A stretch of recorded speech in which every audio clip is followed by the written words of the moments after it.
Going through school, I was a slow learner. It was a Catholic school, so we only had nuns.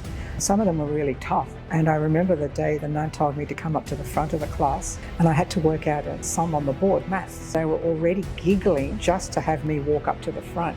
Back then, we didn't know about dyslexia, and I didn't know why I struggled when it came to numbers. And that's when I learned about being humiliated. That's when I learned about being scared and afraid to stand up in front of people.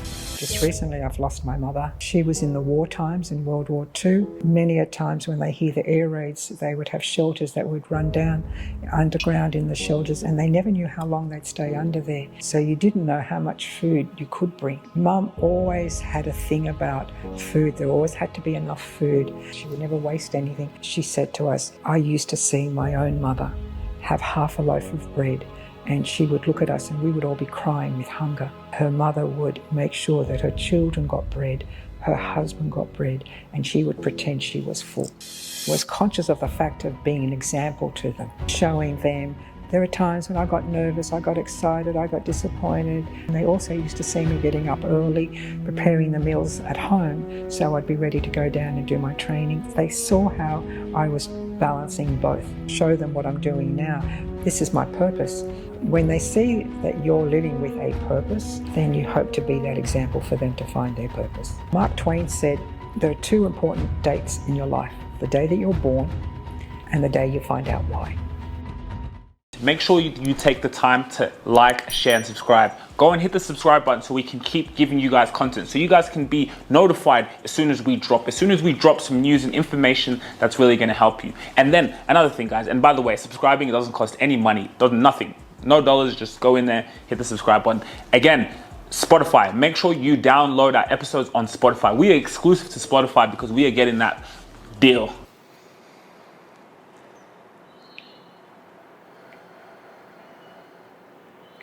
Welcome back to the Rubasha Family Podcast. Now, I have a very, very special guest, and I am so honored to present you guys an amazing episode. I'm here with Jennifer Leone, the speakers coach, and actually, you have quite such an impressive background, so I did want to bring it up just before I introduce you to the show. The first in Australia, world-class speaker coach, is that correct? Yes, that's right. Yeah, I was quite proud that I got that position, worked hard for it, and many have followed since then. Wow. In Australia. Okay, yes. So since you followed that path of being yes. Many have followed. Yeah. Wow. So we've got quite a few now certified speech coaches in Australia, but I was the first. So did they have to go to America to do that first, or once? They did it was an online course with Craig Valentine, who's the world champion of public speaking. And it's quite a rigorous course, and there were exams at the end. Yeah. There was theory, there was practical, and then you got judged as well.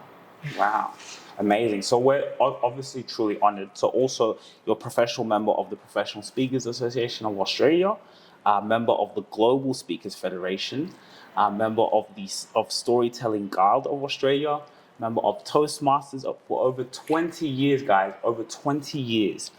You're on the faculty of the Stage Time University as a certified coach that we spoke about earlier, and the Martini Method Facilitator. Yes, with some now, I was a member, but definitely now I've got the accreditation to become a Martini Facilitator. Wow. And do the Martini method. And I use that method when I'm working with clients to find their story. Wow. Okay. So I want to go all the way back to the beginning, because you see, I just read all those amazing achievements, and people may look at you on camera and the experience that you've had and may be a little bit intimidated, of course, very impressed by where you've come from. But I really want to empower people with just going back to the origins of your story, maybe even being a shy person, an introvert yourself. So can you talk to us a little bit about that? When I look back, I think the earliest time that I felt at my shyest would have been at 8 years of age, and I decided to enter a singing competition. And the weird part about it is that I knew I couldn't sing, not even a gunpoint. But there was an urge in me to want to participate. And I remember listening to the contestants before me, and they did really well. But I knew I had one song, and I just wanted to sing this one song. And my time came up, because everyone else, all the children were sitting on the floor, folded legs, sitting on the floor, looking up. And I began to sing my song. And I looked down, and I could see clusters of children giggling. And it actually didn't bother me. I just wanted to do what I wanted to do. And I knew I wouldn't win, and that even didn't bother me. But when I sat down, and now that I look back, I realised that was the moment, something really special. It was the first seed that began in me, because I sat down and I said, this feels really good to say what you feel. And I did it in those days through a song. The world yet hadn't told me that, I'm not going to make it, or I'm a loser. That was to come. And so I became really, really shy into my 30s and 40s. But I'd never forgotten about that little girl who had remembered that day that it felt so good, really felt good to say what you felt. And I took a journey of more than 20 years to find that voice again. So it's been an amazing journey to get through all the barriers, to find exactly the girl that had that intent to say what she felt. And now this is what I've done for me, and this is what I do for others, and helping them to find, their voice and to say what they need to say. And in my case, I teach them through their stories, through their signature stories. Okay, wow. So I want to go back to that little girl. What was childhood like? What was the environment? In all the reality, it was a mixture of both.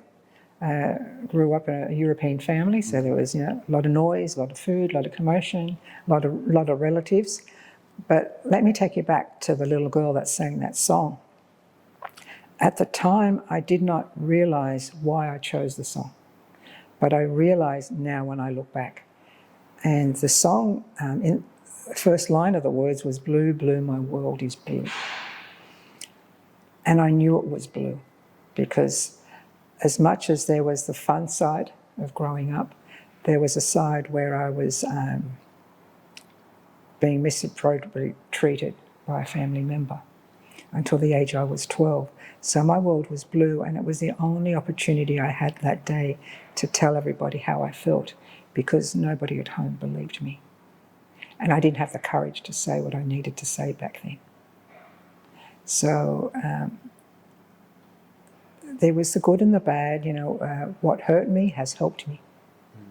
And that's what I look back. That's why it meant so much that day.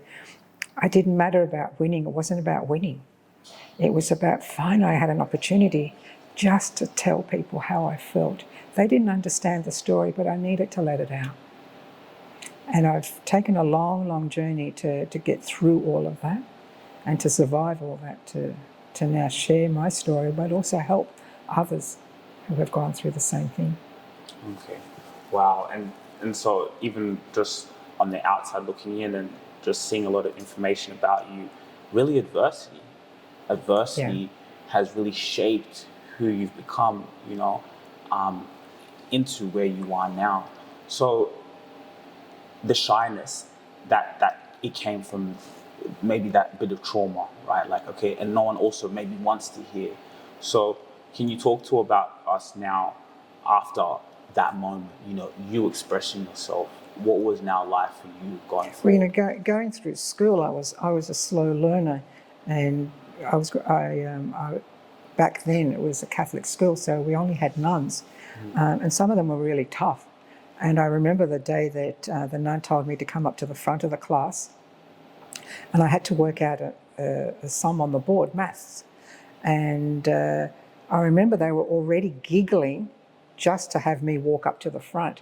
So I was now, as I'm getting older, getting way more conscious of the laughter, because now I knew that I was going to be standing up in front of everybody and do something I wasn't really sure about.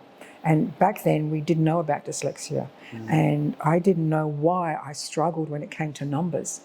So this little nun puts out numbers on the board and wants me to work out multiplication and addition and so forth. And she explained it once, loudly. And I already knew then I need to give her the answer. I'm going to get into trouble. Well, that really didn't help my nerves. And I looked at the kids, and I was hoping that someone in that audience was going to help me. But they were all giggling, and that's when I learned about being humiliated. That's when I learned about being scared and afraid to stand up in front of people. And I stood at the board. I tried to work out the answer. It was wrong. She explained it again, but this time it got a little louder. The answer was wrong again. And then she really got loud, and she had the cane. And she kept hitting the board. And the harder she hit the board, the more confused I got. And by this stage, they'd stopped laughing because they knew how serious it was. She was angry. And I just froze, literally froze in front of everybody. And then she said to me, "What's wrong with you?" And that was the beginning of thinking, there is something wrong with me. And that's when my confidence got eroded. That was the beginning. Again, you take a long, long journey to figure out when did it actually start. So that was also a process and a journey as I got older. When was the first time that I felt that freedom to speak up, or that moment when I froze in front of everybody because I got reprimanded? When did that happen? When you find what happens, I have to then go back to that and figure out what also benefited me then. As much as it was humiliating, because every time I got up, even as an adult, if I had to get up and speak at work, I thought I knew what's coming, the humiliation, because my memory was triggered from the past. So that's what's been a journey of constantly that being a battle. And I learnt really early, the louder people got when they yelled at me, the quieter and introverted I became. And so I didn't want to associate with anyone that was loud because of the triggered memory that I had to go with it. So it has been hard, and it has been a journey and a roller coaster ride to overcome all of that. For me to now find my voice, and not only find my voice, find also the blessings behind some of those episodes in my life that, weren't that colourful at all. And to be appreciative, a lot of good came out of what had hurt me as well. I think this is very powerful for people who are watching this, because it's really about to be able to move forward. Sometimes in life we have to go back. And just by you telling me this, it's so interesting, because it's like doubt, disbelief, these are all learned behaviors. You learn it, right? Because you had an imagination. You were just that little girl who, wanted to just do what she loved, or, just explore your imagination. But then it's like we look at the teacher, shouting at you in that instance, or instilling fear. That's something that teacher learned. It's something that she had within her. And so the way we treat others is a reflection of the way we treat ourselves. So now as a little girl, you're getting that from someone who doesn't love themselves, or they've been conditioned. Well, what I also have learned, and I'm ever so grateful for those experiences that I call wrapped up in sandpaper, is that, and it's usually moments like that you make a promise or a vow. And I remember saying that I would never treat people in the way that I was treated. And I'm extremely conscious of that, because many a times now I'll ask myself, why do I not, enter competitions in speaking? Why am I not competitive? And then I remember the girl that sang that song in a competition. It wasn't about her wanting to win. It was her wanting to say what she needed to feel, because that was more empowering. And when the teacher spoke to me in that manner and humiliated me, it also gave me a blessing. I wasn't going to treat people that way. I made that conscious decision as a child. So whenever I see any injustices, I'm no longer shy or the introvert. That's a place where I roar, and I will protect people, because it triggers those memories that I won't do that to other people. So I'm grateful for that experience. Yeah. Wow. So one question: what was your imagination like? What was inside your brain as growing up as a child? The one thing, even though I was dyslexic and I struggled with reading, the one thing I did love was reading. Okay. And I learnt a way to read without having to read one line for 10 times. I used to use my thumbs as guides from beginning to end and lead left from right. And I would go down and I would read Eden Blyton books. The famous which book? Eden Blyton. Eden Blyton. Famous Five. Okay. And the only place that was my sanctuary was my room, my bedroom. So once I was in my room with the door closed, reading these books that would take me to England, to adventures and with the famous Five, that was my outlet. And it's where I loved storytelling. I loved reading these stories of adventures. And that was my relief. That was where no one could tell me that I was no good or I wasn't smart. It was a sense of freedom in my own room. Wow. And that has led you to this point, right? Where you were reading those books, it was exploring your imagination. It's just the same way as I could close my eyes and visualize myself wherever I am. It's the same thing, right? Reading stories and, that was your safe haven. That was your place. And it's so crazy because that's where you are now, You have clients from all over the world. Yeah, it's no coincidence. It isn't, right? Yeah. And that's why I love to go back to that little girl. So, okay, now progress us forward. So high school, what happened from there? Actually ask you a question.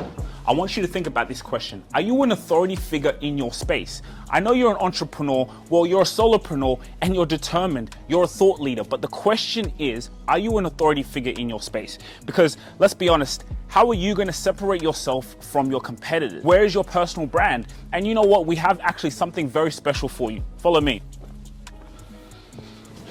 You see, we have a scorecard, right? So you can actually evaluate if you're an authority figure in your space, because at the end of the day, when you separate yourself from your competitors. That is where opportunities come to you because your brand is strong. You have brand equity. So for you to actually see how long away you are from that, or if you're close there, the link in the description, you can fill out a scorecard. And this scorecard is amazing because it lets us know and see where you are.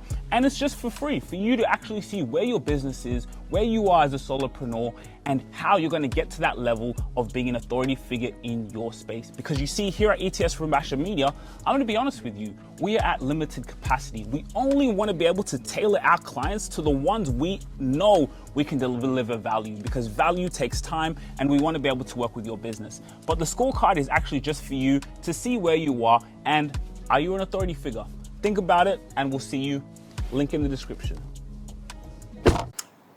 Well, once I became a teenager, extremely hard at that point, because you start to realise that you can't fully understand some of the things that have happened in your past, but they're not right. And you're aware of them, and you start to feel the guilt and shame, as if you played a part. And that plays on you as a teenager. And when other teenagers are all about image and so forth, you felt there was as if you were a stain on a white shirt, and you were exactly what the nun said, something wrong with you.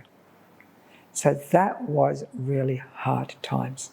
And you just wanted to be accepted, you wanted to fit in, you wanted to be like others. I grew up in an era where our parents were the immigrants that came out in the 50s. So by the time the 60s and the 70s came, we had to deal with discrimination. So by the time I'm a teenager, we got labelled. We were the children of European parents. We were different. We looked different. What we ate was different. And so we got this sense of we were separated from others. We stood out for the wrong reasons. So everything that we did, we thought we would hide. We would hide as much as we could, even if it was what we ate or how we spoke. because we would speak our native language if I was amongst other people that were Europeans or other children. So we were always having to be conscious of who's looking, who's listening, and what are they saying. So that's a hard time to go through as a teenager. And some of those labels that we were called really were a sting to us. And for a little while there, when you look back, you felt embarrassed that you were different, that your parents looked different. Like you would even say, I would say to mum and dad, you don't have to come to the school, it's okay. And not now, that's different, but you were embarrassed. And that's because you couldn't understand back then, the pride of who you are. You didn't fully understand it. We've come a long way. We've come a real long way. So, it was hard times. Okay, and just for some context, European, where exactly? Both my parents are from the island of Malta. Oh. Malta is just situated under Sicily. In fact, you could even see parts of Sicily from Malta, and it's about an hour boat ride. Okay. And how many brothers and sisters?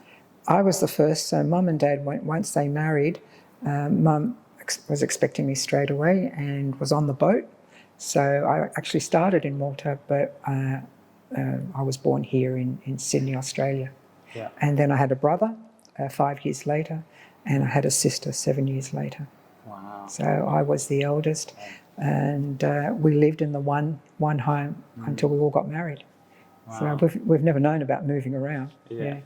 And actually, I even forgot to mention when I was introducing, you are a mother, and a grandmother, which is even probably maybe your most amazing achievements. Yeah. But what did you also, is there anything that you learned from your parents in terms of marriage, or what kind of did you see in your environment in the house? Maybe that's also led you in being a mother, because, there's so many things for us to talk about, and we will go into it. But just on that. Sadly, just recently I've lost my mother, and there's been a lot of reflection over the past. And before Mum passed away, for the last few months before she passed away, she shared a lot of the memories that I had yet not heard of her growing up. And she was in the war times, in World War II. And many a times when they hear the air raids, they would have shelters that would run down underground in the shelters, and they never knew how long they'd stay under there. And so you didn't know how much food you could bring. But I noticed Mum always had a thing about food. There always had to be enough food. And we used to feel as if this was being quite obsessive, they never waste. She would never waste anything. But when she was telling these stories, I got to realise this is where it came from. The fear and the appreciation for food, and also the powerful lesson of love and loyalty. Because many a time she said to us, I used to see my own mother have half a loaf of bread, and she would look at us and we would all be crying with hunger. And her mother would make sure that her children got bread, her husband got bread, and she would pretend she was full. And she would go without. So Mum learnt really early that food was the love language, and that your family came first.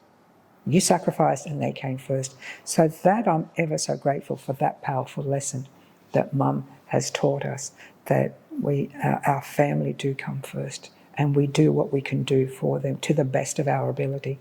And that's exactly what she did. Wow. I think this is such an important message, especially when we talk about women and like a true feminine woman. What advice could you give, and what did you take from your mother?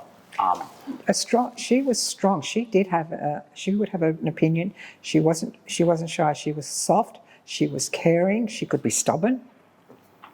And I watched her, and she could sit with a total stranger within an hour. She would have known everything about them. And that was a testament to when she was in the retirement village, because one day one of the nurses said, "We really like your mother." And I said, "Oh, why is that?" I was curious. And they said, "Because she speaks kind to us." And I was so moved by that, because Mum had that caring nature of always wanting to learn and listen from someone else. So, that's been a great attribute to emulate that as well. And she would make friends with people of all ages. You know, she didn't have a fixed, closed mind in that area. She just loved listening to people, their stories and so forth. But she always used to say, you know, family, can't you do what you got to do for your family? You got to care for your family. And every time we'd walk into her house, have you eaten? Have you eaten? And even if you said, it's okay, Ma, it's fine, she said, don't worry, I'll just make something little. And you would look and the table was full, because that was her love language. And it took a long time. She wasn't one to hug you. Mum was very uncomfortable about that. But I got to understand she loved and cared for. If you told her you were sick, she's out there making you a pot of soup. That was her. And I used to feel my hugs in that bowl of soup. It just came in a different form. So I got to appreciate that more, and I really appreciate those stories in those last few months, of stories of her and her own childhood, and how she saw her own mother, how she would sacrifice and grow vegetables to make money for her family. So I'm grateful for those lessons. Yeah. And it's amazing how she could, again, tell you stories, you know, and take you back. And your relationship with your father? That was a different relationship with him. He was there was two sides to Dad, in all honesty. A very creative soul, I think, born way beyond his years. Extremely creative, and whatever he touched, he could turn it into anything amazing. But was a troubled man with his own identity as well, and not someone that really felt like he fitted in Australia as well, and who he was as a person. So that was a little different. But if anything, he did care for us, but it was in his own way, and at times that was hard to accept, his own way. Yeah. So when you went through high school and you went through your adversity in your life, was there anyone that you would come and speak to about it? How would you, you know, now you're a teenager, you're getting older. How did you, throughout those years, you know, go through that? What was your avenue? What was your outlet? I realized, and I was more of a loner. Okay. So I was there was a 5-year gap between my brother and a 7. So they were always close, but I was always on my own, and I actually liked my company. Yeah. And the one thing I used to like when I'd have friends in the street, the other neighbours' kids, I would grab these kids and get them all together, line them up, and everyone would do as they're told. And I didn't realise then, I started to have leadership qualities pretty early. And I'd get them to sing Christmas carols. And we would go to people's homes and hide behind the bushes and surprise people. And I remember looking back going, I really liked doing this. I loved encouraging, because they had no clue or any imagination to ever think of coming up with that idea, but I did. How old were you? Oh, you know, there'd be 9, 10, 11. I'd grab the kids, and I'd grab even boys, you know, that loved to play in the dirt. But they had fun when I created it for them. And we loved then looking at the surprised look of people coming out of their house to listen to us sing. I didn't know it again now when I look back, and I call that reflective wisdom. That when I reflect back, the seeds were planted for me wanting to be a leader, and me wanting to guide and to help others. And I did that really well. Like I said, I had to go, the teenage years were the tough times, and you had to walk through the fire, so to speak, and get to a point when you do say enough is enough. And that's really what happened. So I really want to touch on that. When you were doing that, how old were you again? I would be 9, 10, 11 years old. Yeah. Okay, so like the mind of a 9, 10, 11-year-old, how did you organize other children to come and do this? Like, because I was encouraging them, and I was excited about encouraging them. So it must have rubbed off, because they were doing it. And I'd even go inside and grab the saucepan lids, and then I'd tell them to go, so we could make a lot of noise. I just wanted a group, and I wanted to be in front of that group to guide them. I really didn't want the accolades, but I wanted to guide them because they didn't know really where they were going. And this was the only place where I felt, this is my happy place. I really love this. You know, actually here is where I feel confident. Yeah. Don't put me out in front of a chalkboard in the classroom, but here is where I was comfortable. And so I didn't know that. All I knew was I liked doing this. Again, you know, tough times come and you forget all about that. And when you get through those tough times, you've got to go back to those times again to go, well, what did I learn from that? You know, where did it all begin? When did I have my fears? When did I have my greatest triumphs? And you've got to go back to them, to revisit them and look at them now from an adult's point of view. And it's different then. You've got a wider perspective on what you look back on. So do you think that leadership quality, because we see that in so many people, right? You know, for you to do that at a young age, do you think it's born with, or do you think it's something that you develop, or both? I believe it was developed because I used to love watching the black and white movies from Hollywood. And two were in mind. One was of Joan of Arc, and the other one was the Song of Bernadette. It was about a Catholic saint, a woman. And I just loved the story. I loved the fact that they went against all odds and people looked for them for guidance. You know, they would save the people, help the people. And I wanted that essence. I couldn't understand fully as a child, but that I wanted. Something about that I wanted about, and they were women that stood out. Women that could do way more than just, you know, cook and have children. They could do that, but they also could guide people as well and encourage. And I was drawn to that because I found that's where I lit up. That's where my creativity was. It wasn't in anything else academically. Yeah. So I haven't forgotten those movies. And in fact, I've got the most beautiful antique statue of Joan of Arc that reminds me of how it was when I was young, looking up to someone like that against all odds. That you know, she saved France, and I thought that's what I want to do. I want to help people, even though others are against you. And I thought, well, you know, my past was against me, my experiences were against me, but I wanted to get through that. You don't know how, but you know one day you want to. Yeah. Wow. That's truly powerful, and it's interesting how, like, those movies again sparked your imagination. It sparked, you know, that creativity to say, you know what, maybe even you see yourself on that screen.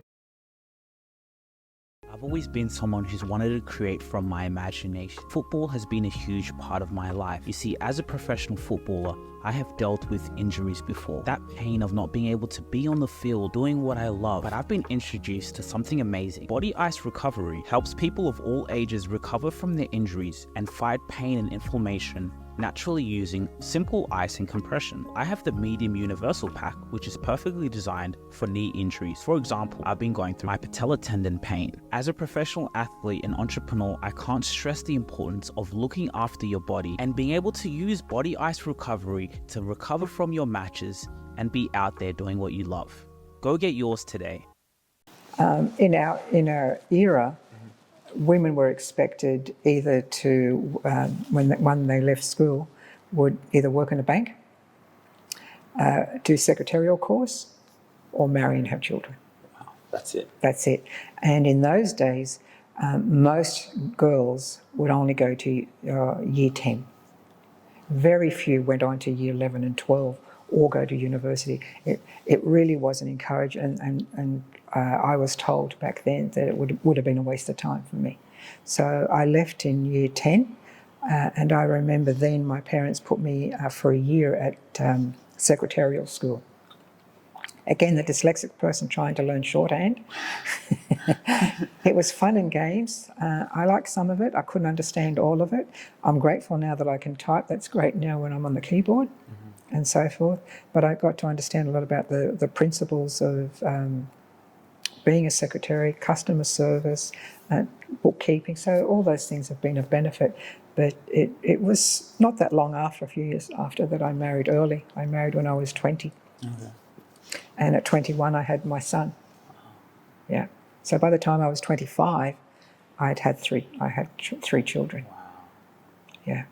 So and how did you? And it was expected back then. Once you marry, you don't work. Oh, you don't work. You don't work.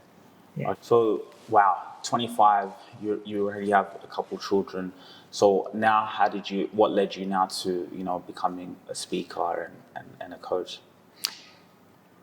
Well, what happened was, I remember my second husband, Paul, and I, we've now been married 35 years, and we had 2 children. So when our son was born, the priest had asked me to do a reading at the baptism. And I agreed. I remember my husband being extremely proud. Oh, she got chosen to do the reading. And I remember saying, what was I thinking? I just lied to the priest and said I can do it. And for a whole week I was like sick with worry, thinking, how am I going to do this? How am I going to do this? And all I had to do was read 1 paragraph, no big deal, but it was a big deal. Mm-hmm. And then the day came, and I'm sitting there with all our children, and he indicates for me to get up to do my reading. My knee was shaking so much. And all of a sudden I thought, I think I'm going to be sick. And I remember I turned around to my oldest son, and I said, you need to get up, and you need to do it, and you need to take my place. And I chose him because he's the most obedient of all. He did it. But I never forget the look on my husband's face. He just looked at me, and then the rest of the children looked at us and thought, why didn't you do it, Mum? Why didn't you do it? And I realised then, not only I disappointed them, but I disappointed myself, because I thought, my fear is stopping me. I've had enough. And that's when I decided, you know what, I'm gonna face this fear. And that's when I joined Toastmasters. A couple of years later, I joined Toastmasters. Mm-hmm. And that was the beginning of being around other people that supported me, guided me, gave me the confidence. And I remembered the little girl back, that 8-year-old, thinking, I really like that feeling. It was coming back again, that you could say what you feel. And there were opportunities where you would practice speeches, you would get evaluated. So it was a huge benefit for me back then, huge benefit. The Toastmasters. Yes. Yeah. So that was the beginning. And within a few years of being in Toastmasters and entering competitions, speech competitions, and I was winning them, one of the magazines had an ad on the back of it, and it was for a toast for Darren LaCroix's world champion of public speaking. Darren LaCroix, world champion of public speaking. And he was doing advanced courses for people that are wanting to become professional. And so I remember looking at that thinking, I'm going to buy, or back then, his CDs, his DVDs, which I did. And all of a sudden the Pandora's box was open for me, and I could see there was so much more to learn in becoming a better storyteller, a better speaker. And I studied and I learned so much, and Toastmasters were now saying, can you help me? Can you help? And I really liked that aspect, the coaching of it. So I went on to do a few more years of coaching and training by them. And then I realised now's the time for me to make a business out of this. And the reason I say this is that the one thing that Darren LaCroix encouraged me to do was to practice. Any opportunity, take any opportunity to do a speaking gig. If they're free, take them so you get practice in front of audiences. And that's what I would do. And I would travel to all the different shopping centres where they would have organisations that would do morning teas for elderly. Mm-hmm. And I would tell my story and get practice, because there'd be 180 people there, 200. So I couldn't buy audiences, so they were great practice. Yeah.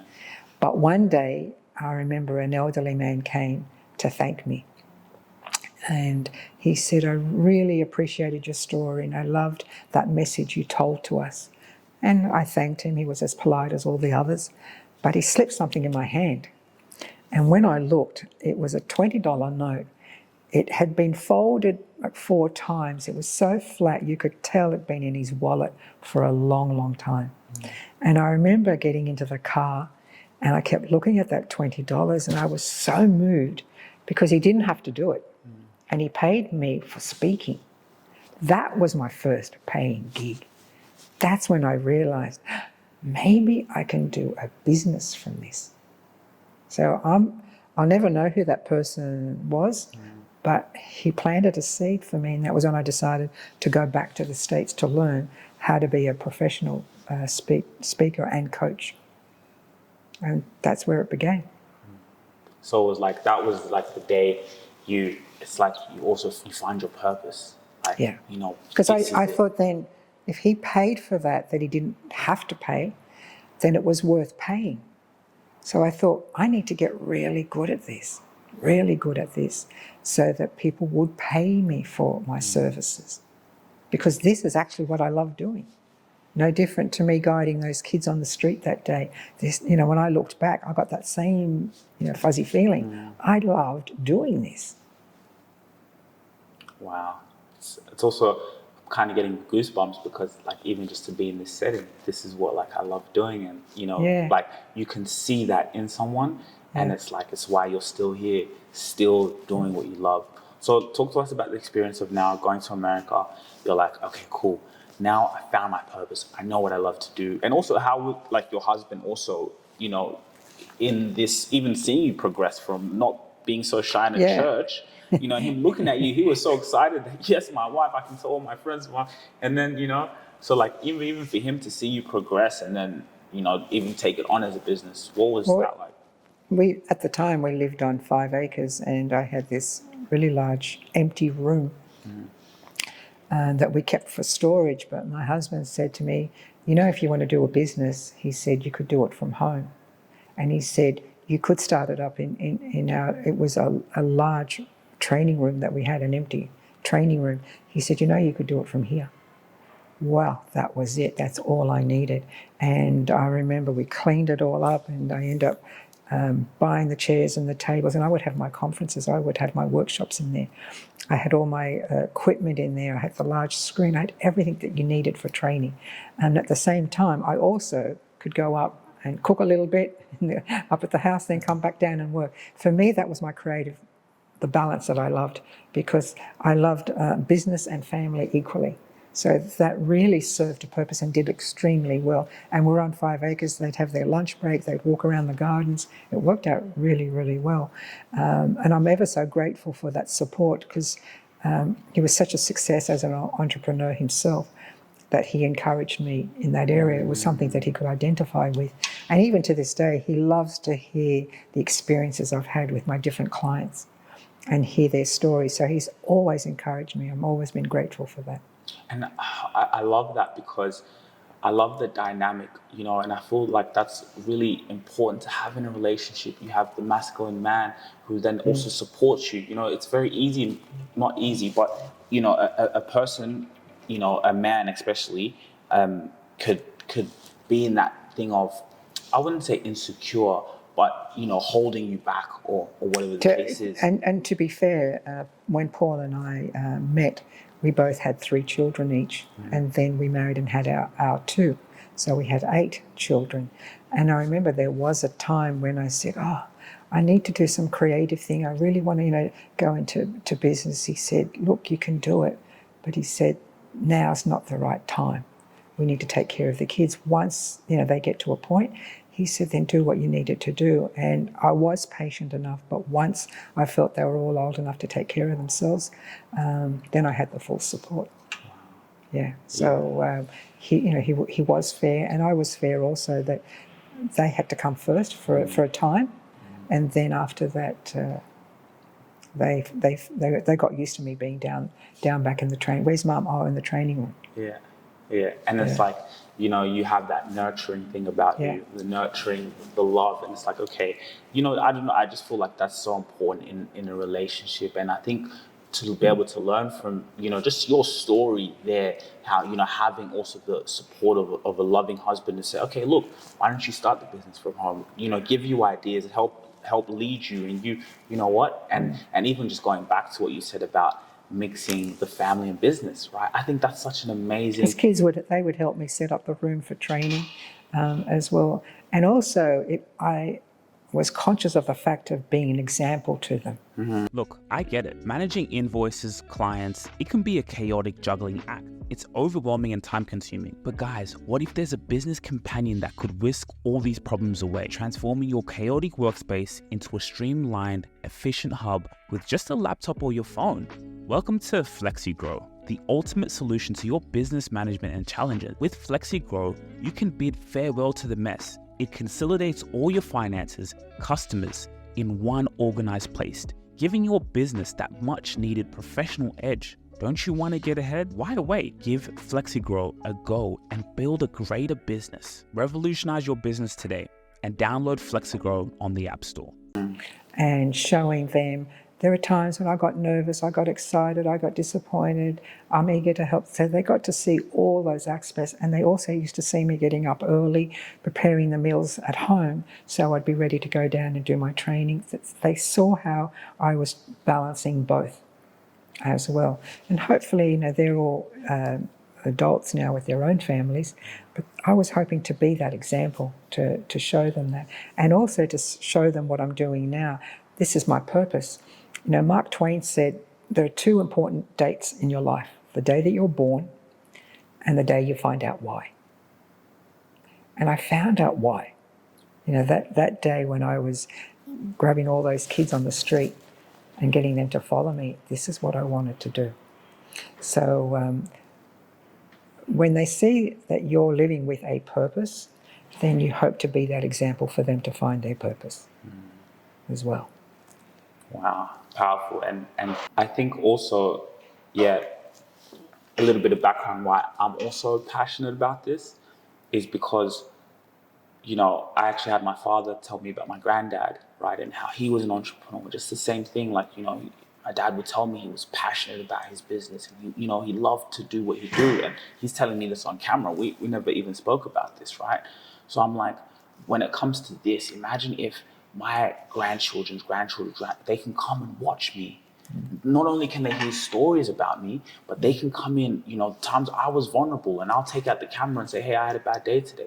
Documenting things like this, that my grandchildren, when I'm no longer here, my work is still impacting people. And I think that's why the day and age we're living in is powerful. And again, to still see you here with a passion to help and serve. So going back to the story, so, okay, you set up the business from home, you're doing that, you go to America, right? Yeah, and how was that? And then I was, after a few years in the business, I was asked to speak in Vegas at a speakers conference. Yeah. And I remember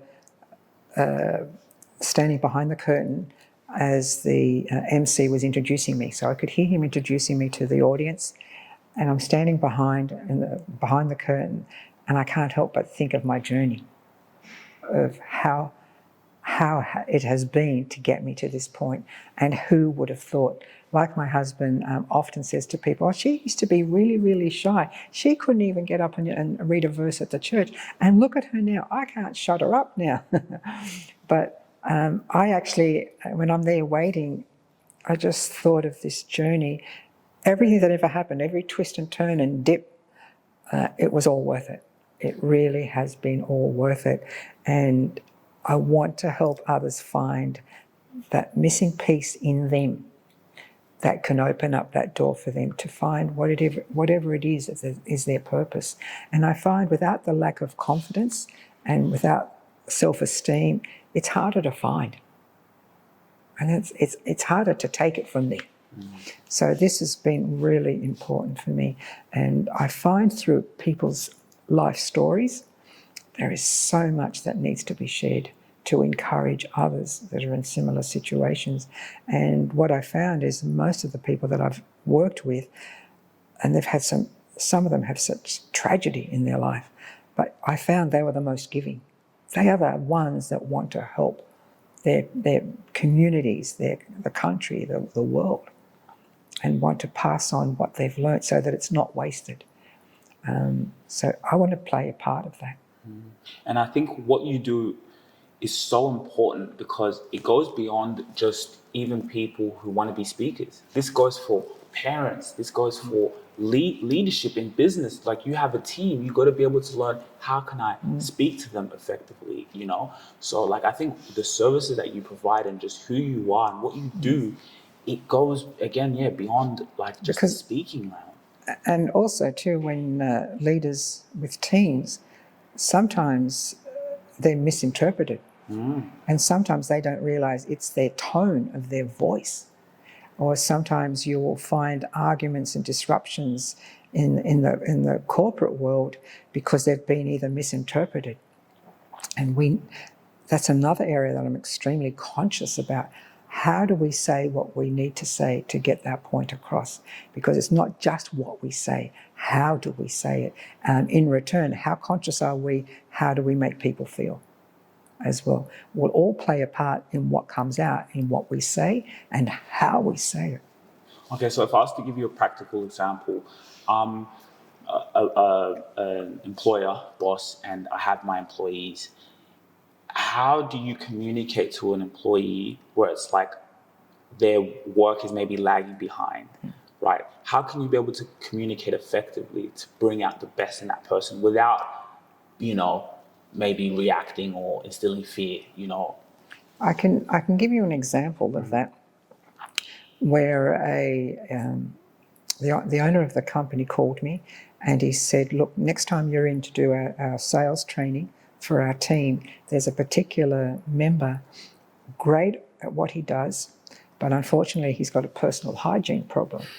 And I go, yeah, so what do you want me to do? And he said, look, we don't know how to do it, but can you do it? Can you speak to that person? And that I'd never been asked of that request. I thought, okay, this is a challenge. But I thought about it, and you've got to think of it from the perspective of that person. So I was really conscious of everything that was going to come out that day when I would have that meeting, that the ultimate goal, the end in mind, would be that his self-esteem is intact. Right? It has to be intact. You've got to say what you've got to say, but I was conscious, and I use the tone that I'm using now. I soften it. So first I spoke about how happy they were with his performance, with his outcomes, with his results. And I also then acknowledged that the company cares enough to invest in paying me to speak to him further about other personal issues. So I'm leading it step by step. I'm conscious the whole way. I have to do what I have to do because my end in mind is that his self-esteem is intact. Mm-hmm. So I then give an example. Mm-hmm. And I said to him, look, imagine a white shirt. You're wearing a white shirt. You're in an interview, you're wearing a white shirt, but you've got this great big blue stain, ink stain. Would you think that would be really distracting, having to look at that person with this? And he said, yeah. And I said, what would you be thinking? How did it get there? Why did it get there? Does he know that it's there? Why didn't it change? And I said, yes, it would be distracting. I said, but once it got fixed, would you agree there's no problem? He said, no problem. So I said, so let me address the problem that your company has paid for me. Mind you, they've paid for me so that you fully can understand that it doesn't have to be a problem if you don't make it a problem. So I haven't yet told him. Mm. I'm getting him to agree at every step. So when I say to him, okay, you have a problem, but it doesn't have to be a problem if you don't make it a problem, now the ownership's now going to be on him, how he's going to interpret what I'm about to say. So when I said the personal hygiene problem was bad breath, and that could be all personal issues. So before I even tell him, I tell him how I've got to be conscious when I'm out there and doing workshops. I'm there all day. I have my bag, my kit. I've got mouth spray. I'm always conscious. So I tell him first. I said it's natural. If you haven't eaten all day, you're not going to. So I tell him those natural things that any one of us. So I'm not singling him out. See, it's about the sin and not the sinner, so to speak. Address that. And I said, so I addressed the issue, and I said, now it's up to you. I said, you can take it from there. You could do this. I gave him all the suggestions, and he looked, and I said, I also want you to acknowledge that they love what you do and they care enough that they didn't want you to be offended in any manner. But this would help you and also help everybody else that you're working with as well. And he had actually a smile on his face, and he was more appreciative of how conscious I was, how I was making him feel. But I could have gone straight from A to Z and told him straight away. Right? But I would never have got the outcome. And nor would, they may have, could have lost the guy. Goes, oh, I don't have to deal with this. But when he knows they've gone out of their way to make this as desensitized as possible, then I take it on board. Wow. You know why that's very fascinating to me? So I read the book, How to Win Friends and Influence People. And Dale Carnegie. that was exactly the formula. Yeah. That what you just said and the way you described, and I love how you told the story to be able to explain that to me. So true, right? We get caught up in this space of you go and criticize someone. Oh, I haven't got time. The excuse is I haven't got time. But could you imagine when you don't have time and you need to do it and you're not comfortable in doing it? Could you imagine the tone of your voice? See how I'm even emulating it. Then you're going to be abrupt. And that's what a lot of people don't get, why someone is either hurt or offended or angry. It's nowhere near what the words you've said, it's how you actually delivered it. Because we go on what you were implying. Because if I'm in that irritated state, it's like the nun saying, well, what's wrong with you? So, okay, I'm thinking from her attitude, she clearly is irritated that everything about me is wrong. So I go into my own interpretation and perception based on the tone of her voice. And that's where the trouble begins. That's what happens in the workplace most of the time.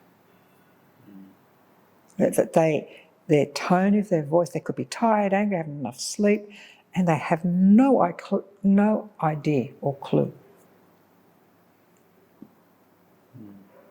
Right? It's the tone of your voice.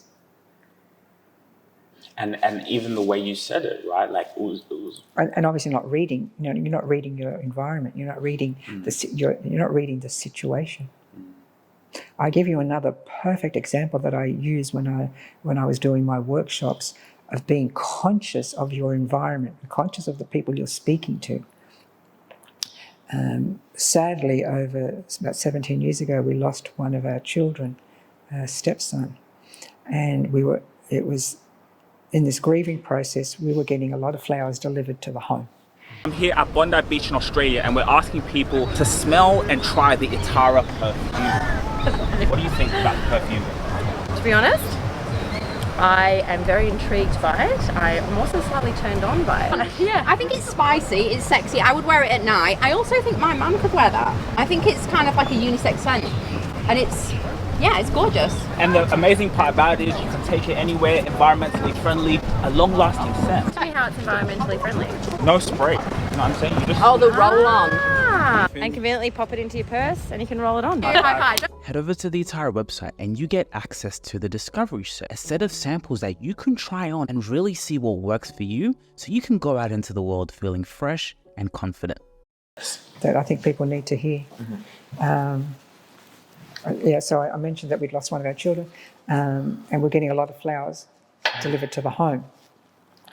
And I was getting the children to go down to open the door to do it because I couldn't handle it. This particular day, there was no one in the house but me. I'm dressed all in black. The doorbell rings and it's the florist. I open the door and I'm really drained and I remember being tired, and I opened the door and the man has the door open, his car door open, and he's bending down, pulling out the bouquet of flowers. So I just stand there and I thought, I wish he'd hurry up. He finally comes around and he looks at me and I'm all in black. And he says, with a big, beautiful bunch of flower arrangement, he said, so, is this a happy or sad occasion? And I'm stunned. And the part of me that was still now angry of what has happened to one of our children, I thought, no, don't say anything. Just take the flowers and go. And the look on all I could give him was a look. You need to leave because I think I'm going to rip you apart. And he left. But I use that as an example is that how often we say what we say without even thinking of our environment. I'm dressed in black. Why would you say, is it a happy or sad occasion in a smiley voice? What were you going to do or say if I said, yeah, it's sad? See, sometimes we don't think about what it is we're saying and the consequences that go with it. Are we mindful enough before we open our mouth in what we say? That was a perfect opportunity for him to just give me the flowers and have a nice day and walk away. It was quite obvious. But he wasn't aware. And sometimes also when you are so nervous, you really say dumb things when you're nervous. Again, it's best to say nothing. And that's because often what happens, particularly if you're getting up and you're doing a presentation at work and you're nervous or you haven't prepared, the amount you should have prepared, you can't even remember what you've said up there. You've babbled on and waffled on. And if someone had to say to you, what did you say? I can't remember. So that doesn't pay off as well. How mindful are you in what it is you've got to say and how you've got to prepare something? Because unless you have the end in mind, then you don't know how to go about it stage by stage, step by step, to achieve your end in mind. Because once you know your end in mind, you work backwards. So I like that. When you're speaking, it's good to start off with the end in mind. Yes. And speak from that. So the question I would ask those that are presenting, what do you want your audience to think or feel or do differently because of what you say? Yes. And really articulate it. And the other thing that they need to articulate, before you walk in to any room, what is the problem? What is the struggle? What is the concern? What is the elephant in the room? That you address that first. You don't be so quick to give them a pain relief when you yet don't know what's wrong with them. First, create the rapport. Now, even if this was a 5-minute presentation, those elements still work the same way. Still work the same way. Be conscious of, so if I was to say to people, I'm a speech coach and I can do this for you and I can do that and I can do that and I can do that, I haven't tapped into their world. We call it tap and transport. I have not tapped into their world. So I'll say, do you do a lot of speaking in your business? Oh, yeah, I do it. So how do you feel about it? Do you like doing? What's your concern? So I'm asking about their world first, to find from that, where can I help? Because some may say, oh, I'm fine. In most cases, they'll go, I'm great one-on-one, but put me in front of a crowd, I die. Okay, now I know where I can step in. Or I'm so scared, I've got to do what I've got to do, I don't like doing it and I need help. People will give you what help they need if you listen long enough. Ask the questions for that to be revealed. And then you take it from there. I did that same principle when I'm off the plane going to the checkout for the bags. I ask that question, do you do a lot of speaking in your business? Yeah. Can I have your card before you know it? It works. And this is so valuable. And guys, you guys can have Leone's details in the description. You guys can click on her website, because this is people don't understand how powerful this is. I've been in this world and speaking to founders and startups, and it's like you can have the most amazing product you want in the world. No one understands that. How can you communicate that? How can you use communication effectively? This conversation, what you do, it applies to everyone, and it's one of the biggest superpowers people don't talk enough about. Because they're really used to talking about themselves or their company or their product. But they haven't yet found out what are the needs of that person first. And that's where the art is. Find out from that, because they will give you the little loopholes here and there for you to fill in the gaps. But you won't do that if you speak first and go, I'm this, I'm that, and I can do everything for your company, and we're one of the best. But they don't feel as if they've been heard. They say to you, but you don't know what my problem is because you didn't ask. And that is where the problem lies.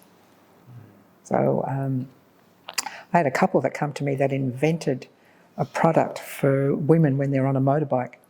And once the woman wears the helmet, she has trouble with her hair. If it's long and flowing, gets all tangled. So they created this product, and it's quite a cute product. And they were going into a competition like Shark Tank. And they said, we want you to just to go over our presentation. And there it was, 12-minute presentation about how great and wonderful and this and that and da-da-da-da-da. And I went, stop, they're not interested. Oh, but this is about our product. I said, no, you haven't yet told us what the problem is out there with people that don't have your product. And so I said, so what happens? And they said, oh, this happens to the woman. It gets tangled and then she can't do it. Okay, let's do it all over again, revamp it. And we did. They ended up winning it. And now they're an international company. They got through that. That was a tremendous help for them. They won a considerable amount of money. But they had never approached it in the manner before they'd come to me about what was it that the world out there is sick of putting up with first, before they came with a solution to solve it, and then tell the people the difference when you now use my product in that order. So you start off with the pain points, like, yes. Why is this such a burden? Yes. And then now how your product or your service is a solution. Yeah. And so if I was to sell me about me being a speech coach, I wouldn't tell you what I do, how I do it, and where I've been around the world first. I would tell you what it was like for me being shy and how it cost me and the missed opportunities. And what I see out there in the workplace, using my testimonial experiences with clients, what I've seen, what they've had to go through the hard way of not having the confidence or not having their story published or whatever it may be. I need to create rapport, because what happens is at that point, they're going to make a decision very quickly whether they're going to do business with me. And we underestimate how powerful that position is first. Because if we don't feel comfortable, we don't care what you say, we're not going to do business with you. And they also want to know, do you know what I'm going through? When they feel as if, yep, they totally understand what we're going through, then they have trust in you that you've got solutions to solve it. That's why that's important then. Sometimes people do it very quickly and can't wait to tell you how great and wonderful they are. But you've got to create enough curiosity when they say, okay, so what is it you do? How does it work? They're interested now because I've set it up at a point long enough so they feel, okay, I feel comfortable with them. They know what they're doing. They understand what's going on in detail of the things we have to put up with. I'm really now curious, what's the solution? And I also tell them the difference later when I've told them, I've given them the answers or the solution. At the end, I tell the difference of using this service or this product, the difference it now makes. And in that order, the mind is not confused because it's been a subtle transition from one step to the next to the next. What I found overall in today's world, we feel because we're we have so much knowledge at our fingertips, we feel obliged to give people a verbal buffet or information overload. And we feel the more I give them, the heavier it is, the book I give them, my job is done. Well, the confused mind will say no. And that's all we've done, we've confused them. We forget in today's world, we're constantly every day learning something different, so our minds are full. We need someone that comes to us, creates simplicity, step by step, simplicity with an end in mind as well. And have the trust in yourself. You don't have to give it all to them in the one go. Mm-hmm. They can't consume it all. Mm-hmm. Give them enough that they say, I need to speak to you further. Let's have another meeting, and it allows it for the next step to follow. But when you give them too much, they're confused with you. And if you've made them feel confused, they're going to feel working with you, I'm always going to be overwhelmed. And I don't want to feel overwhelmed. I've got enough on my plate. So sometimes we're doing it to ourselves, turning off the sale or the opportunity, because I thought, I'll give them everything I know. Really? If it's taken you 4, 6 years to do what you do or learn, how could you possibly give it to somebody in 10 minutes? So I keep saying less is best. Trust in that process. Less is best, because it will create a thought for them to ask one question to the next stage. And then again, it will continue on, because it's like, wanting a bird to follow you, little crumbs, and they'll take it and move on. Little crumbs, they'll take it and then move on. Same thing. I mean, I could do a truckload of crumbs. Well, what's the bird going to do? Overwhelmed. Yeah, too much. Too much. Yeah. So that in itself, that's what I work the hardest, because I say to them, look, any movie you ever watch on TV, in the cinemas that's become successful, there are many months and hours of footage that never makes it to the final cut. And producer says, the success of any movie comes down to, in the end, ultimately, the editing. So when you come to me, I always say to them, this is your draft copy. If you accept it as your draft, we will build upon draft and only pull out what makes it to the final cut. You don't feel obliged, oh, no, but I want... Really, they don't need it all. They really don't need it all, because they walk away not remembering anything. So I eliminate the confusion and create the simplicity. I'm all about creating the simplicity of taking people on the next step, whatever that next step in your end in mind is. Then we do what we need to do to achieve that step. Yeah. Make it simple. I like that. Yeah. This is so good. Not only for a lot of these people to learn, but also, for myself, it's massive, to be able to, go in someone else's world, keep it simple, and just listen, and it's so crazy, because everything you're saying as well, like I read in that How to Win Friends and Influence People book, like I can't stress the importance of this information. And that's why for a lot of you guys, entrepreneur, family member, like you need a speaking coach. You need to know how to communicate effectively, because it's going to change your life. It's going to change your life in business, how to get your children to do what you want, your partner, relationships. I think the industry you're in. Because you're always speaking. You're always speaking every day to people. If you're conscious of what you're going to say, how you're going to say it, and what needs to be said, what needs not to be said, then you've got a better position of getting what you need to get as your end result. Because sometimes we turn off the sale purely by what we've said and how we've gone about doing it. I've seen this over and over again. So, my aim is, whatever your end in mind is, then I will do everything in my power to produce that for you. But I need a coachable person. It's not going to work unless you're coachable. If you're coachable, then I can achieve what I can achieve for you, depending how much you want to put into it as well. I need you to practice and so forth. But I've seen amazing results from the people I've worked with. Just to wrap up, and before I go into just another question, what's your vision? It's funny, because it was only yesterday that I listened to one of the very earliest podcasts that I did. And I was asked the same question, and this is going back about 10 years ago. And it's exactly the same today. And I thought, I haven't wavered. I've stayed it. I've always wanted to work with sports people, celebrity sports people, because I feel they have so many fans that will follow them, that they would be in such a position to help the younger generation. And often they've got amazing stories, but they've not been trained how to do that. And I'd love to work with them, because they have that opportunity to help other people, other young people, make a difference in their own life. They're the celebrities. So little by little, it's starting to come for me. Yeah, Wow.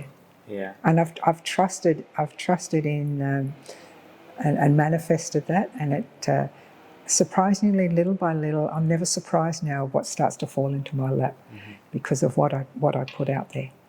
So I'm really, really pleased how I'm now working with 2 professional footballers. Wait, like football, the way we say it, soccer, or rugby? Rugby. Yeah. So you're now working Yeah. with them on. Yeah. Yeah, I'm working with two professionals now, and I've worked with it's been building up, and I can see now where this will actually take me. One of them has now just released his documentary out on Channel 9, so I can see as I do well, because one recommended me to the other, and it will happen. I can see it too. I can see it, and I think it's huge because, like, the day and age we're living in now, because of social media, now, like, also I tell athletes as well, is you now own distribution. You can now start your own channel as an athlete. You don't need anyone else now. You don't need the TV stations or anything. So now, as an athlete, because you have your own distribution platforms that you can utilize, and you mix that with you and your speaking. And that's the reason why the one I'm working with now has come to me, because now that his documentary's been released, he's now being asked to deliver a keynote based on that documentary and part of his personal life. So, and he knew enough that he wasn't trained in that field. He knows what he knows when it comes to football, but he didn't know how is he going to present this so that it has the impact that it has. It's no good just relying on the fact, okay, people know who I am. Kathy Freeman is a perfect example. She's never been trained to become a professional speaker. Had she done that, there's one hell of a woman that could have impacted so many, which she has, but through her story. But that was an area where she was not comfortable in speaking. I think I can see that quite a lot. I think that's a powerful thing to do. Because we do need to realise, and I do it all the time, I have my coaches that coach me. Right? You can't stay at good. You can't settle at better. You've got to get towards best. So you're constantly, and you'll see even the famous people, whether in singing or actors, they all have that someone that's helping them, guiding them, training them, coaching them as well.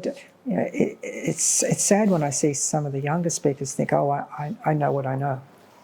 But I found the ones that are doing extremely well are constantly having coaches and are constantly wanting to learn and improve even more. They actually grow and do considerably well. Whereas you would just rely on your laurels, you'll never grow and understand your audiences because they're changing, especially now after COVID. Everything is changing. Yeah, and it's just powerful that when you just said it yourself, that you also have. Yeah. Wow. Yeah, so I've been working on 2 of my keynotes. So I go to my coach to coach me on that as well. I will always stay hungry till I take my last breath. That's just instilled in me. I'm grateful that I'm always hungry to learn because there is so much out there to learn. And to me, it keeps me alive. It keeps me young. Yes. Yeah. Yeah. So it's a huge advantage that every day you're going to, if you look, it was one thing my dad used to say, if you look, you'll find, and you will. You'll always find something learn to do, and you know a little more, and then you share it with someone else as well. So. And I can see it in your eyes. I can see it in your spirit. Like, you've only just begun. Like, you're not even in your prime yet. And I can see it because you have the urgency to keep learning, to come, and even just to be open to doing this. I really appreciate you taking your time for this. I can see the urgency, and without even meeting you, I could feel it from my dad, who had you. That's how we met, guys. That's how I'm sitting here today. It was through my dad. It's a client of yours, and through the energy of even him coming to me, he kept talking about this coach, and I'm like, who's But then, like, what he was telling me, I was like, wow, that's really powerful for our podcast because we're in the art of communication. So actually, that's really great. That and then, it got me to be more curious about you. But you're you're not even in your prime yet because what you just said, I see so many people, you just get stuck in the same routine. You don't change. And I get there's trauma, I get there's circumstances, but 30, 40 years, people stay the same. And you can see it in their actions. And sadly, it's because whatever they've labelled in their past as being painful, it's really limited them in what they want to do. And I found that once we accept what's happened in our past and also find what we're grateful for because of it, then we've neutralised our pain. We've neutralised the memory. So we're actually now ever so grateful that it's brought us to be who we are today. I would not be where I would be today had that not all happened. So that's where the blessing is. And what I tell my people that I'm working with, when you come to tell your story, my aim is to show you both halves like a book of your story. The parts that you don't see, where you're grateful for or you could be angry about still. So once we find the blessings in both and that nothing in your life was ever missing, then the story you give it's complete. That people look at it, and that's been my goal in working with everyone's signature story, that I will find the half of the story that they haven't yet told, so that whatever they're grateful for, they'll continue to always be grateful for what they have. And people will then go, wow, I can see now both sides, or I can see the angle I never would have saw before. Oh, you've got me thinking. These are often the comments. You've got me thinking because I shared another aspect that you either tucked or didn't want to look at, but you now bring it to the surface and you become grateful for it. Every one of the people I've worked with in their stories, men and women, and especially in the States when I'm working with the company that I work with there, they said, you're the person we go to make us cry. Because, it's been my goal, tears of appreciation. To appreciate everything in your past had its purpose. And everything that was wrapped up in sandpaper, we know what sandpaper does, it also smooths the surface. So, and in the end, you have a memory that's balanced of everything in your life, that what hurt you will now help you. And then nothing was ever missing. So you're now more balanced, and that's what I want my message to come out in everyone's story. And I see when they discover that, I see in them that tear of appreciation. And they say to me, I can't wait now to tell the story, because it's now whole. It's not just telling them a certain amount of events that happened to me and how tragic they were or sad that they were, but now this beautiful lesson, strength that's come from it. And I'm no longer hurt, no longer angry. It is what it is, and it's given me many blessings as well. And I just want to say how important that is, because, like you said, there's nothing that's missing in your life. We're living in a world, especially now, again, with more social media, that everything is external. And so therefore you're comparing yourself to other people. So it's always external. So you're always kind of chasing, you're always... And I think that's the distraction that stops you from seeing within. It really is. It's a distraction. I've got a perfect example, and it's one I love using, of a woman that came to me who was ready to retire. She'd worked in the court systems in America, worked for judges, and she now had enough experiences in life that she wanted to share, particularly with women that had been either abandoned or abused or so forth. And she wanted to help them, and she wanted to tell her story. And in her story, she said that she'd been abandoned as a young child and grew up never having a mother. Her mother had mental issues and left her on the day her father died. So could you imagine, on the day your father died, your mother also leaves. And if anyone had to say abandoned, you would definitely think, yep, that's abandonment. But she ends up going, because she was the youngest of 3 children, the others were adult teenagers, they went off on their own. She was left with a family, a Christian family that took care of her. And I said, how was that? And she said, I was loved equally amongst their own children, and I felt as if I was a brother and sister to the siblings. Anyway, she goes on to do extremely well, but she still felt, it's not going to change the fact I was abandoned. Right? That was the story she wanted to tell when she came to me. So I said, okay, tell me a little bit more about your mother. And she said, my mother rang me one day and said to me, you need to come and visit me. And this meant she had to go by plane. She said, I'm in the hospital and I'm dying. And she very rarely saw her mother over the years, just every now and then, but every time always ended up in a fight. And she begrudgingly went for the fact that because she was grown up in a Christian household, she thought, if anything, as a Christian, I should be doing the right thing and I should go there. Whereas her siblings said, oh, forget it. She's never been near us, never taken care of us, doesn't want to know where we are, da, da, da. She thought, no, as a Christian, I need to do the right thing. But she said, I have asked her all these years and she's never given me the answer, why did you abandon me? And I said, and I bet you now she's going to give it to me right in the end, and just to clear her conscience. So she had that attitude. And when she did speak to her mother grabbed her hand and said, look, here's the key to where I live. It was in a caravan park, trailer park. She said, I want you to take care of it and sell it. And all she could think of was, great, I've got to clean your stuff. Yeah. That's why you called me? Yeah. And she said, look, you've always asked me why I left you. And she said, I left you because I knew you would be better off without me. You would have a better life without me. And she passed away. She was really angry. The daughter was saying again, is that it? You know when you want something you thought you're going to get, but you didn't get it? And she felt robbed and she felt really angry. That's not a reason. She ends up going to the trailer to clean her caravan, and that's when she sees how her mother was living. She was a hoarder. And she said she had to struggle just to get to the door because of all the garbage that had been sitting there for months. She finally steps into the caravan and has to cover her face because of the smells and the dead rats and the cockroaches and everything, old food sitting. She spends a whole day begrudgingly cleaning this whole place. And she finally sits on her mother's bed saying, I've had it. I can't wait now to go home and wash my hands from everything. When her feet hit the suitcases underneath the bed. So when she looks, there are 3 identical suitcases.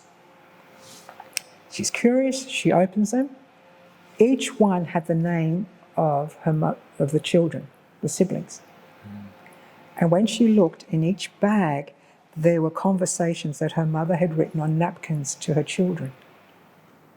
So over the years, whenever the mother felt like talking to her children, she would write it on a napkin and store it. And these bags were full of these napkins of conversations. There were cuttings from when they made it in newspapers, with sports things. And then she found there was cash. There was about $400 of cash in each of the bags. And then she finds a bank book. Each one had a bank book. She goes to the bank. There's $100,000 in each of the accounts. And when she looks at the date, on the day the father died, that was the insurance money.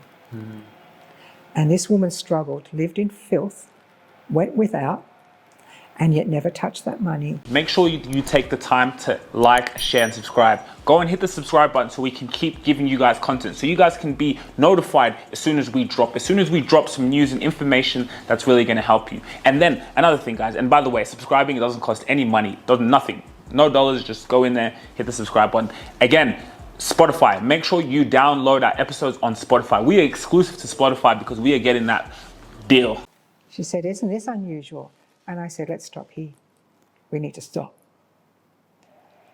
And I said, so you found 3 bags. I said, does that not hit anything for you? She said, oh, I thought it was weird. And I said, think about it. Your mother was never in your life. In and out, and every time, you'd argue, wasn't, much of a memory. And yet, in all the chaos, you tell me when your mother said you would be better off without me, was she right? I said, you explained to me the filth of living in this place. You could tell how she was living. I said, what would it have been had she not left? And she said, I would never be the person I am today with the degrees I have and the experiences I've had. I said, was she correct? She said, she was. And I said, did she help you in another way? She said, oh, what do you mean? I said, don't you think it's outstanding that there's 3 out of all the chaos, there was no chaos under the bed. There was 3 identical suitcases, name on each, exact amount in each bank book. I said, would you agree with me that you were loved in her way? And she just cried and cried. I said, what she couldn't do, she didn't do. That's obvious. She didn't take care of you. But you weren't forgotten. That's the thing she had left for you. You weren't forgotten. Not each of you were equally loved in her own way. How will that money help you? She said, it'll pay off my house. What else will you do? And I'll be able to do this. I can do the work I'm doing now in wanting to become a professional speaker. I said, see how she cared for you in her own way. She never touched that money that was the insurance money from your dad. Out of all her own chaos, there was no chaos in the love that she had for her 3 children. And the woman, in such tears of appreciation, she said, I want to tell my story now. Can you see that was the half of the story I found for her? The gratitude that she now had. She saw her mother in a different light. I said, tell me what's happened. I said, you were with a family that loved you, that gave you Christian values. How did that help? I had their children as my brother and sister. I love them now. I've got nieces, nephews, all this growth, all this wealth. I said, was she right? I remind her again. She said, yes, I was, but I said, could you see how you would have lived had she never abandoned you? Before she met you, she was holding on this pain. Now, after she's met you, she's in gratitude. Yeah. Well, she thought what had happened about her mum and the facts would be enough to tell a story, but there was no depth. There was no realization. There was no wisdom that she gathered from what had happened. She was just going to share what happened, the facts. But there's much, much more to your story. Because when people now listen to you, they see how balanced you are and not talking about, that one's bad and that one's wrong. But being loving on both sides and being ever so grateful for everything that's happened without having to hate her mother. She said there are experiences now when people listen to her story who are rethinking their past. That's powerful. They're not stuck in anger. Maybe they'll take a step. Maybe they will pick up the phone, whatever the case may be. Maybe they can even have empathy. That's right. And look back and say, you know what? I don't know what my mom and dad were going through at the time. So it's like you empower yourself. But she knew the trouble of her mother having mental issues constantly when she did live with her, and she was even wanting to burn the house down. So she could have lived like that, and it would have had a different result or ending to her own life. For her as well. So I found with a lot of them that had those abandonment issues become grateful when I show them the other half of what it also gave them. Because I said, can you see now nothing was missing? You got the love from your other parents. You got the love from Sid. Nothing was missing. It just came in a different form.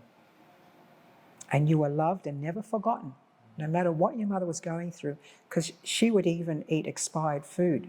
Like she was living in squalor. And yet she never touched that money for her children. Now we give credit where credit's due. Because she could do with only with what she could do. And that she could do. That was the only order she had, was I can care for them in this way. And see, until you see that, then you only see what everyone else will see. You were abandoned. Yeah. So, that's the work I do. Guys, thank you so much for an amazing conversation. You guys, the link in the description, you can head over to Jennifer Leone's website. You can get all her details, on really how you can empower yourself. Thank you so much for a fabulous conversation. Thank you for the opportunity. And I definitely think, this is something that we can have you on again. And there's so many ways, like we didn't even touch the surface on really just I think, in a lot of what you teach in terms of your signature speech, and there's so many layers that we can go on. And again, I just think in sports, in the startup world, in everything, it revolves around what you do. And I can't wait to keep at least providing this information out to the world. So thank you very much. Thank you. Thank you. Thank you. If you really enjoyed this video, make sure to click here, and I'm sure you're going to love that one.